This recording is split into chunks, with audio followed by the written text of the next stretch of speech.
প্রশ্ন করেন, জানতে চান যে ওয়াকফ স্থায়ী বা অস্থায়ী এমন কোন সিস্টেমে অক্ফ করা যায় কিনা, যে আমি এতদিনের জন্য অক্ফ করলাম, এরপর ওই সময়টা বা ওই শর্ত পাওয়া গেলে অক্ফটা বাতিল হয়ে যাবে, মানে এর আগ পর্যন্ত আমি অক্ফ করলাম, এমন কোন সিস্টেম আছে কিনা।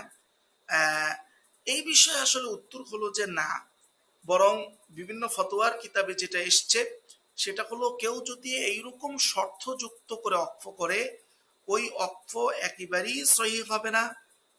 কারণ হলো, স্পষ্ট ফতোয়ার কিতাবে এসছে যে ওয়ালাউ ক্বালা আরদি হাযিহি সাদকা মাওকুফা, যে আমার এই জমিনটা ধরুন সদকা করলাম, ওয়াকফ করে দিলাম কতদিনের জন্য, যে 1 মাসের জন্য।